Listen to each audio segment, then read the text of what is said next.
There is something strange about the Book of Enoch. It does not simply speak about angels. It does not simply speak about giants, fallen watchers, or the judgment of humanity.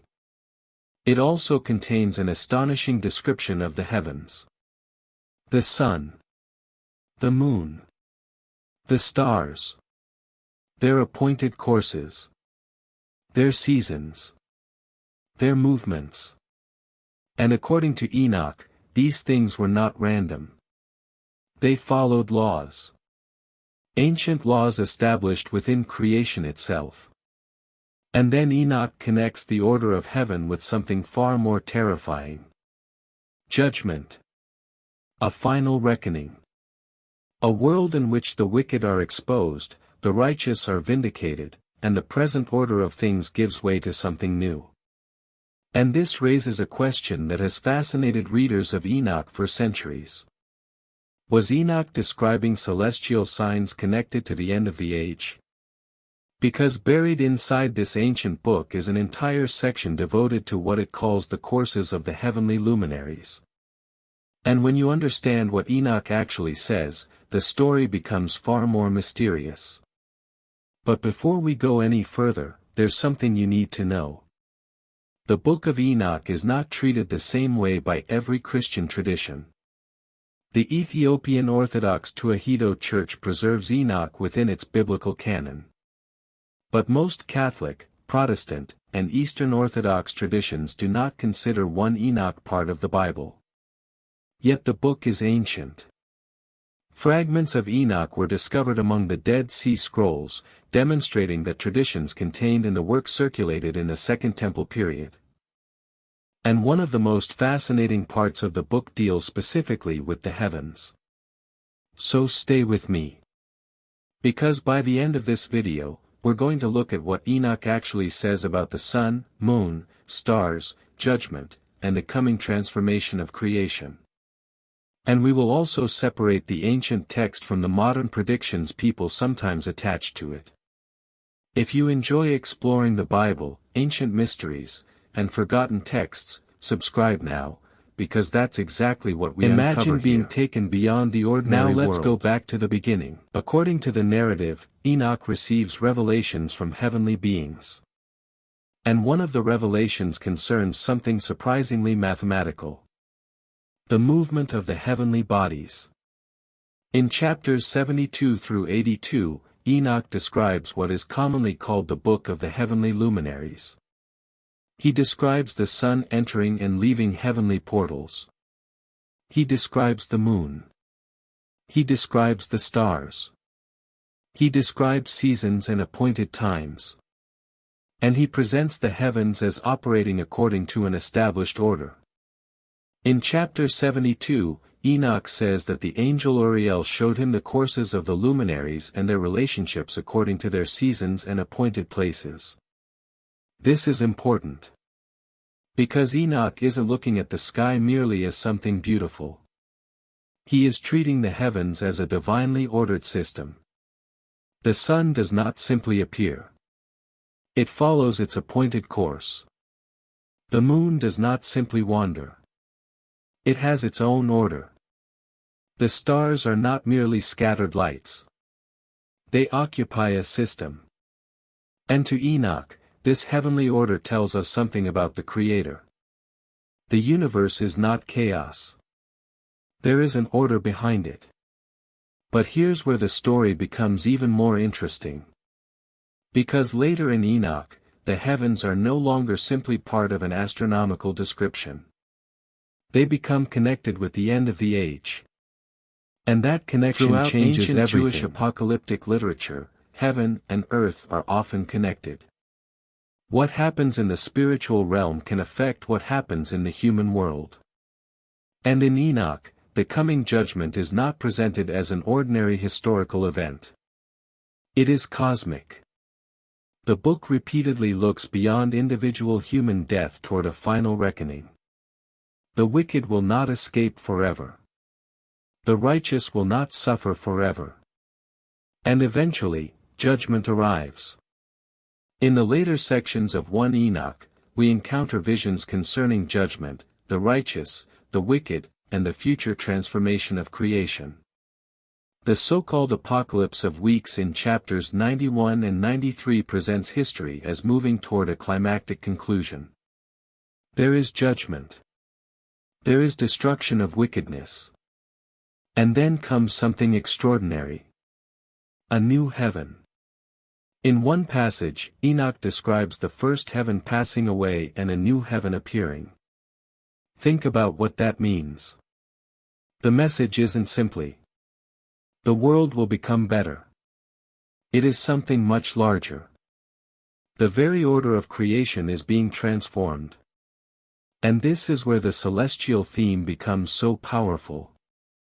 Because if the heavens themselves are part of God's ordered creation, and the final judgment involves the renewal of creation, then the heavens are not merely scenery.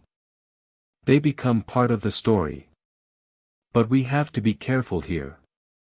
Enoch does not give us a modern astronomical calendar telling us, on this particular date, this particular celestial object will appear, and Christ will return. That claim goes beyond the text. What Enoch actually gives us is something more profound. The idea that the heavens testify to divine order, and that the final judgment will be cosmic in scope. And that distinction matters. Because once we understand it, why would an ancient apocalyptic book spend so much time describing the movements of the sun and moon? Why would Enoch need to know about heavenly gates, seasons, and appointed courses? The answer may be connected to one of the book's major themes. Order versus rebellion. Remember the Watchers. In the opening portions of Enoch, heavenly beings violate the order established for them. They descend. They interact with humanity. They teach forbidden knowledge. And chaos follows. The Watchers rebel against their appointed boundaries. But the heavenly bodies, according to Enoch, continue to obey their appointed courses. That creates a striking contrast. The stars obey. The rebellious angels do not. Creation follows its laws. But rebellious spiritual beings cross boundaries. Humanity follows the same pattern. And eventually, judgment comes. This means the heavenly luminaries aren't merely there to satisfy ancient curiosity about astronomy. They become part of a larger theological argument.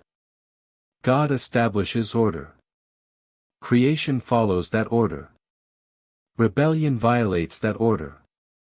And judgment restores justice. That is one reason the celestial material in Enoch deserves more attention.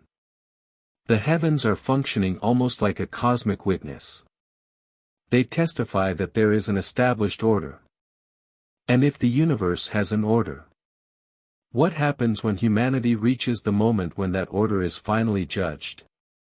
This is where the connection to the coming of the righteous figure becomes particularly fascinating. Chapters 37 through 71, we encounter one of the most important figures in the entire book. The Chosen One. He is also associated with titles such as the Righteous One and the Son of Man. And his role is connected with judgment and salvation. The scholarly discussion surrounding these passages is complex. The different sections of 1 Enoch were composed and developed across different periods, and scholars debate their precise dates and relationships. But the imagery is unmistakably eschatological.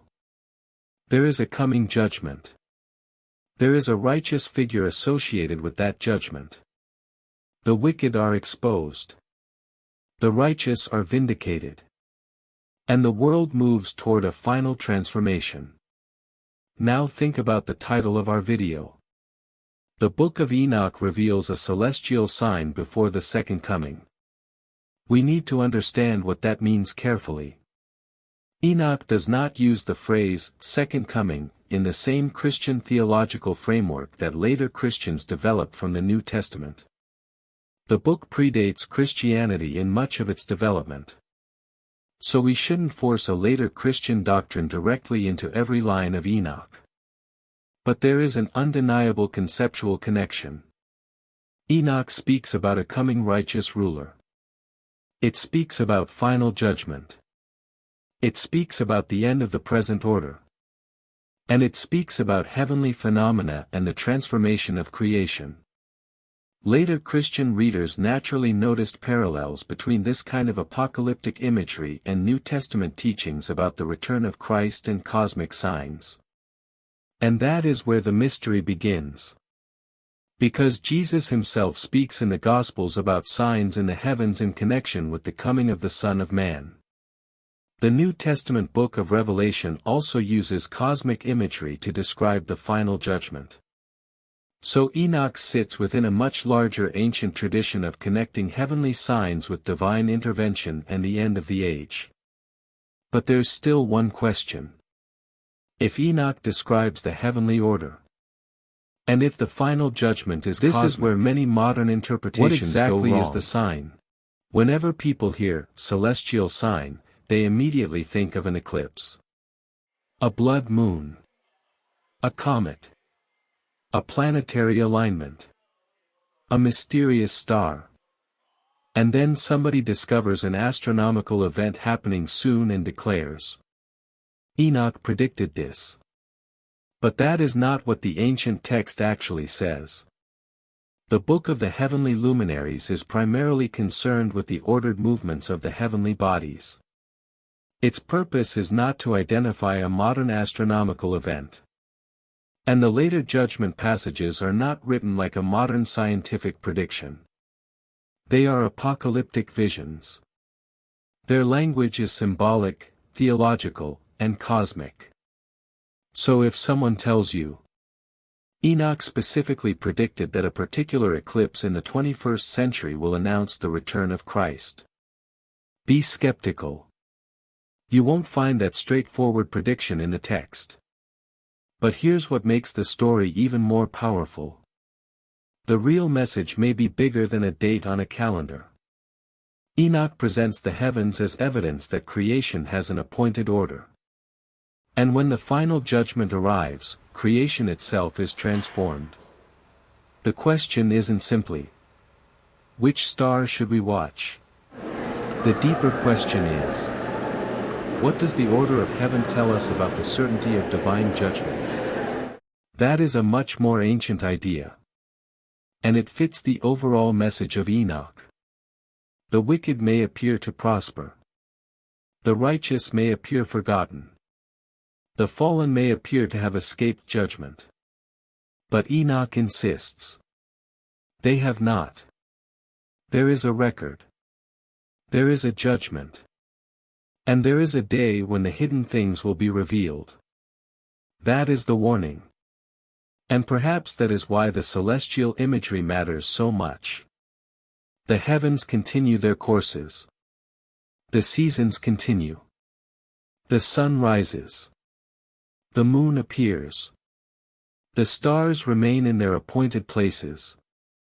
And humanity continues living as though nothing will ever change. There is something deeply uncomfortable about the message of Enoch. It doesn't tell us to obsess over dates. It doesn't tell us to build a prediction chart. It doesn't tell us that every strange light in the sky is a sign of the end. Instead, it repeatedly turns our attention toward readiness and judgment. The heavens have their appointed order. Humanity has moral responsibility. And judgment is coming. That is the central warning. And when you compare this with the teachings of Jesus, the connection becomes even more interesting. Jesus repeatedly warns his followers to remain watchful because the timing of the final event is not something human beings can control. So perhaps the most important question isn't, when will the celestial sign appear? Maybe the more important question is, if the judgment came tonight, would I be ready? Because that question doesn't require an astronomical prediction. It requires an examination of the heart. The ancient world looked upward and saw the heavens as a testimony to divine order. We have satellites, telescopes, spacecraft, We can see galaxies billions of light years away. And yet the ancient question remains. Who controls the heavens? What happens when history reaches its appointed end? And what happens when the righteous judge finally appears? The Book of Enoch doesn't give us a modern date. But it does give us a warning. The apparent stability of the world should never be mistaken for the absence of judgment. The sun still rises. The moon still moves. The stars still shine. But according to Enoch, history itself is moving toward an appointed conclusion. And one day, the heavens and the earth as we know them will not remain unchanged forever. So now I want to hear from you. Do you believe the celestial imagery in the Book of Enoch points toward a literal future event, or do you believe it is primarily symbolic language about divine judgment and the renewal of creation? Tell me what you think in the comments. And if you have studied the Book of Enoch before, tell me this. Which passage of Enoch should we investigate next? Because there are sections of this ancient book that go far deeper than what we've covered today. The Watchers. The Fallen Angels. The Nephilim. The mysterious journeys of Enoch through the heavens. The identity of the chosen one. The judgment of the rebellious angels. And the strange vision of the future. So if you want us to continue uncovering these ancient passages and comparing them with the Bible, subscribe to the channel right now. And don't just subscribe. Turn on notifications, because the next video may take us into one of the most controversial passages in the entire Book of Enoch. A passage involving the Watchers. The giants. And a judgment that, according to the ancient text, was already determined before the catastrophe arrived. And if you think this video revealed something you didn't know about Enoch, share it with someone who is fascinated by biblical mysteries. Because the Book of Enoch may have been forgotten by much of the modern world. But its questions are still here. The heavens still move. The stars still shine. And the ancient warning remains. Creation has an order. History has a destination. And judgment, according to Enoch, is not something humanity can escape forever, ***.